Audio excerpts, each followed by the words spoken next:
સ્થાનિક સ્વરાજ્યની ચૂંટણીને લઈ એબીપી અસ્મિતાની ચૂંટણીલક્ષી રજૂઆત મારું શહેર મારી વાત આજે કરીશું અને આજે વાત કરશું અમદાવાદના દક્ષિણ ઝોન વિસ્તારની। આ ઝોનમાં કુલ 8 વોર્ડનો સમાવેશ થાય છે।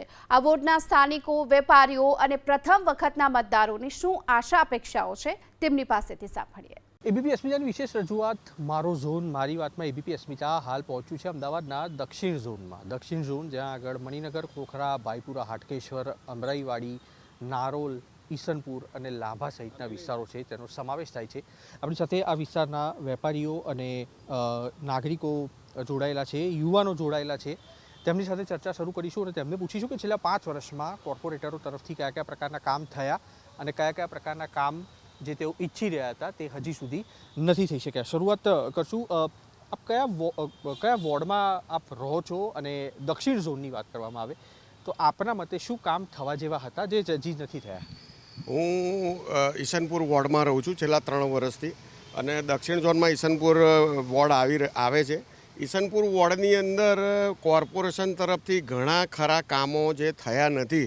હમણાં રિસન્ટલી અમારે જે વિશાલનગરથી અંદર જે જવાનો રસ્તો છે ત્યાં આગળ એક કંગના સોસાયટી છે। કંગના સોસાયટીની બરાબર બાજુમાં ઘણા ગેરકાયદેસર બાંધકામો, દુકાનો બનેલી છે, મકાનોવાળાએ દુકાનો બનાવેલી છે જે ટોટલી નરી આંખે જોઈ શકાય તો તે નરી આંખ કોર્પોરેટરો પાસે નથી। છેલ્લે ના છૂટકે એ અંગે મેં તમામ જગ્યાએ સોશિયલ મીડિયાથી રજૂઆત કરી, કોર્પોરેટરને, ધારાસભ્યશ્રીને તમામને। છેલ્લે ના છૂટકે મારે CMOમાં એ બાબતે અરજી કરવી પડી। કોર્પોરેશનના તંત્ર દ્વારા મને જવાબ આપવામાં આવ્યો કે ભાઈ આનો કેસ ચાલે છે। ખરેખર એ કેસ ફક્ત એક હોલ પૂરતો ચાલે છે પણ એ તમામ બાંધકામો ક્યાંય દેખાતા નથી, આ લોકોને તોડતા નથી। આ તરફ પણ દક્ષિણ ઝોનના નાગરિકો છે તેમની સાથે પણ વાત કરવાનો પ્રયાસ કરીશું। તમે કયા વોર્ડમાં રહો છો અને શું પરિસ્થિતિ છે ત્યાં આગળ? 5 વર્ષમાં કંઈ સુધર્યું ખરું? એટલે અમે મણિનગર વોર્ડમાં આવીએ છીએ।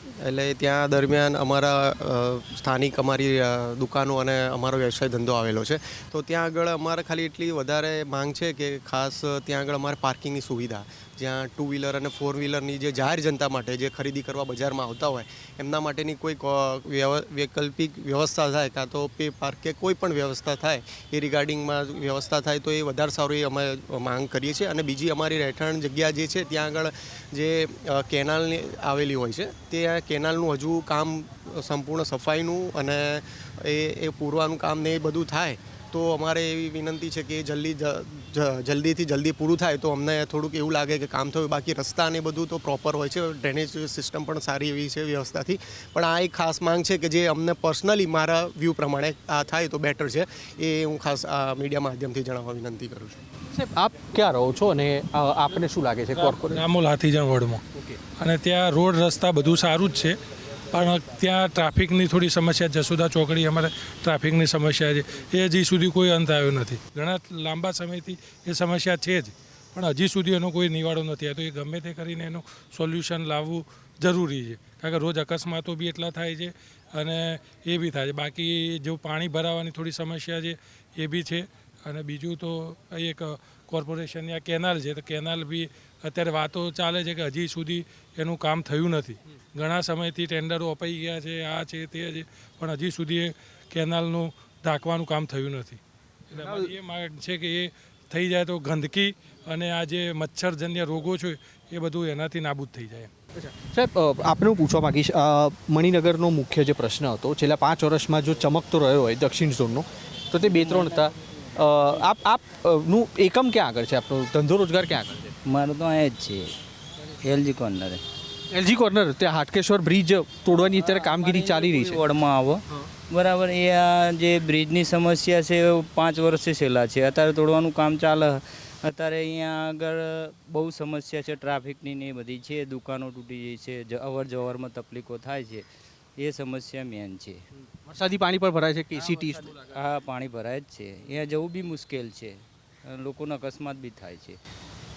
આ તરફ પણ અન્ય વેપારીઓ છે તેમની સાથે પણ વાત કરશું। સાહેબ, આપ કયા વોર્ડમાં રહો છો અને આપને શું લાગી રહ્યું છે 5 વર્ષમાં કામ થયા નથી થયા? ન થયા હોય તો તમારી તરફથી રજૂઆત થઈ હોય તે? મણિનગરની અંદર અમે છેલ્લા વર્ષોથી રહીએ છીએ। આની અંદર એવી સમસ્યા છે કે જ્યારે બી કોઈ બી વસ્તુનું કામ લઈને જઈએ છીએ ત્યાં કોઈક વખત આપણને ખો આપી દેવામાં આવે છે ક્યાં એક વખત એવું થાય છે કે ભાઈ થઈ જશે, પણ હજી સુધી એવું બન્યું છે કે જ્યારે અમે કોઈ બી પ્રશ્ન લઈને ગયા હોઈએ, જેમ હમણાં કીધું કે ટ્રાફિકનો પ્રશ્ન, તો ટ્રાફિકની સમસ્યા એટલી બધી જોરદાર છે.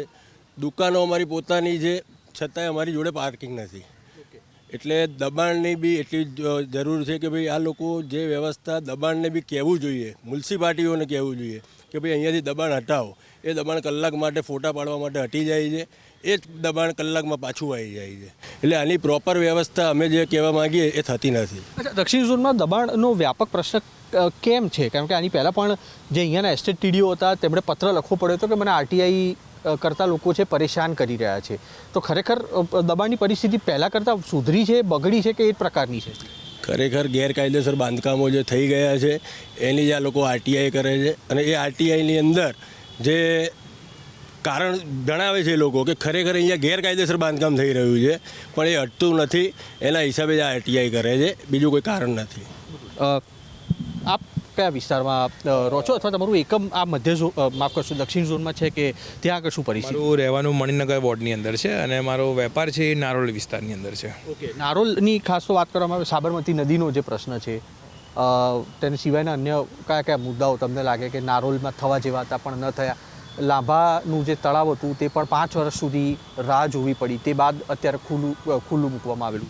નારોલ વિસ્તારનો સૌથી મોટો જો પ્રશ્ન હોય તો એ છે પાણી ભરાવાની સમસ્યા. બીજી વસ્તુ છે પ્રદૂષણ. આ બે મુદ્દા છેલ્લા ઘણા વર્ષોથી ઘણા લોકો બદલાઈ ગયા, કોર્પોરેટરો બદલાઈ ગયા, ધારાસભ્યો બદલાઈ ગયા, પણ આ મુદ્દો હજી યથાવત છે. તો એના માટે સરકારે સૌથી પહેલાં વિચારવું જોઈએ કે ભાઈ પ્રદૂષણ અને પાણી આ બે વસ્તુનો મુદ્દાનો સોલ્યુશન લાવવું જોઈએ.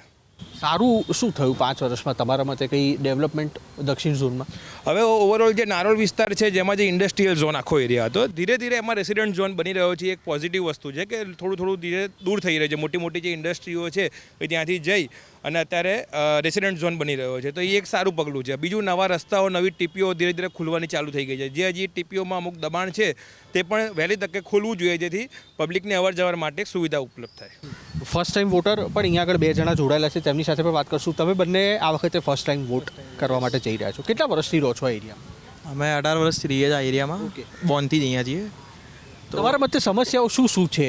જ્યારે તમે નીકળતા હોય, રસ્તા ઉપરથી નીકળતા હોય, તો તમને શું લાગી રહ્યું છે કે શું બદલાવ આવવા જોઈએ નવી પેઢી પ્રમાણે?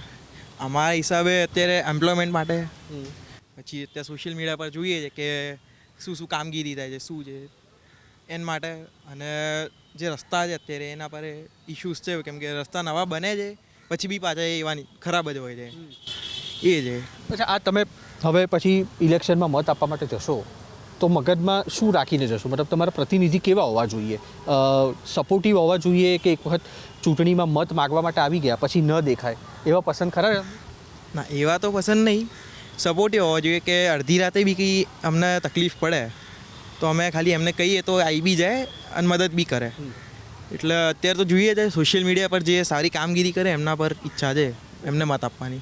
સોશિયલ મીડિયા પર પણ યુવાનો છે તે મદાર રાખી રહ્યા છે અને રોજબરોજની કામગીરી જોઈ રહ્યા છે. તમે પણ ફર્સ્ટ ટાઈમ વોટર છો? Yes, obviously first time vote છે એટલે થોડી એક્સાઇટમેન્ટ તો છે વોટ આપવાની. આપણે જે રીતે જોઈ રહ્યા છે કે સોશિયલ મીડિયા પર કોણ કઈ રીતે કામગીરી કરી રહ્યા છે, અને એઝ અ સ્ટુડન્ટ મને તો હજી કોઈ એવા પ્રોબ્લેમ્સ ફેસ થાય નહીં, પણ જે બી થાય છે, જેવી રીતે મારા હિસાબે એમ્પ્લોયમેન્ટને જે બી છે એની ઉપર કામ થાય અને રોડ ઇન્ફ્રાસ્ટ્રક્ચર સારું આપે, બેઝિક એમ્યુનિટીઝ આપે, એ ઘણું છે. એટલે એ હિસાબે વોટ આપવા માંગીશ. આ લોકો સાથે મેં વાતચીત કરી, એ લોકોનું કહેવું છે કે ટ્રાફિકની સમસ્યા અહીંયા આગળ બહુ વિકટ છે. તમને ફેસ કરવી પડે છે ખરી પીક અવર્સમાં, સવારે સાંજે? પીક અવર્સમાં ટ્રાફિક રહે 4 રસ્તા પર, અને રોડનો મેઇન તો પ્રોબ્લેમ એટલો થાય છે મોન્સૂન સિઝનમાં, રોડનો જે પ્રોબ્લેમ થાય એના લીધે ટ્રાફિક વધે છે, અને બસ એ ટ્રાફિક ઓછું થાય.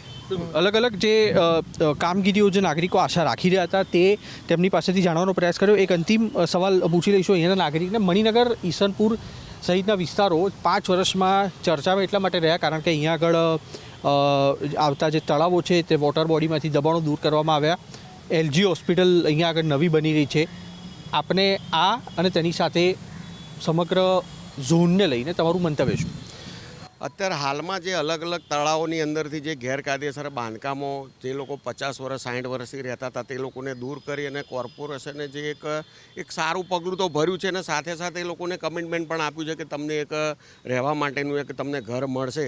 પણ જોડે જોડે હું એક વસ્તુ એ કહેવા માગું છું કે તમને જો તળાવ ડેવલપ કરવા એટલે વિકાસ થવો જ જોઈએ, વિકાસ થાય એ આપણા તમામ માટે સારું છે, પણ વિકાસની સાથે સાથે તમે જે વિકાસ કરવા માટે તળાવો ખાલી કરાવો છો તેવી રીતે જે અન્ય જગ્યાએ જે ગેરકાયદેસર બાંધકામો છે કે જે ખરેખર નડતરરૂપ છે, જેમ કે મણિનગરની અંદર તમે જોશો કે પુષ્પકુંજ જે BRTSનું કોરિડોર છે ત્યાંથી લઈને રેલવે સ્ટેશનથી લઈને રેલવે ક્રોસિંગથી લઈ અને છે કે આપણે ભૈરવનાથ મંદિર સુધીનો જે કોરિડોર છે BRTSનો તે કેટલી જગ્યા રોકીને ઊભો છે. અને અહીંયા આગળના તમામ વેપારીઓ કે જે લોકો 50,000 લાખ રૂપિયા ભાડું ભરે છે અથવા 2-3 કરોડની પોતાની દુકાનો લઈને બેઠા છે તે લોકોને પાર્કિંગની પુષ્કળ સમસ્યા છે અને તેનું નિરાકરણ લાવવાનો કોઈ પણ નેતાને એ સ્થાનિક હોય કે સંસદ હોય કોઈને ઇન્ટરેસ્ટ જ નથી.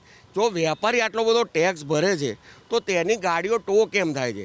જો લારી અને ગલ્લા તેમજ પાથરણા કોર્પોરેશનના એસ્ટેટ ખાતાના અધિકારીઓને દેખાય છે તો જે ગેરકાયદેસર બાંધકામો કે જે બેઝમેન્ટ ખરેખર પાર્કિંગ છે ત્યાં ગેરકાયદેસર બાંધકામ થયેલા દેખાતા નથી, કેમ કે તે તમામની ઉપર કોઈ મોટા માથાઓનો હાથ છે અથવા આશીર્વાદ છે અથવા ક્યાંય કદાચ કોઈ અધિકારીઓ કંઈક પોતાની રીતે મલાઈ લઈને બેઠા છે જેથી એને છાવરી રહ્યા છે. પણ આની અંદર અંતે પીસાય છે તો ફક્ત વેપારી જ પીસાય છે. વેપારીઓ, સ્થાનિકો, અહીંયાના લોકલ અને ફર્સ્ટ ટાઈમ વોટર સહિતના જે નાગરિકો છે તે અહીંયા આગળ જોડાયા હતા અને કયા મુદ્દાઓ અહીંયા આગળ તેમના છે તેને લઈને તેમણે ABP અસ્મિતા સાથે વાતચીત કરી, સાથે કયા પ્રકારની આશા અપેક્ષાઓ તેમને આગામી કોર્પોરેટરો પાસેથી છે તે પણ તેમણે મુદ્દા રજૂ કર્યા. કેમેરામેન અજય પાંડે સાથે કુશાંક સોની, ABP અસ્મિતા, અમદાવાદ.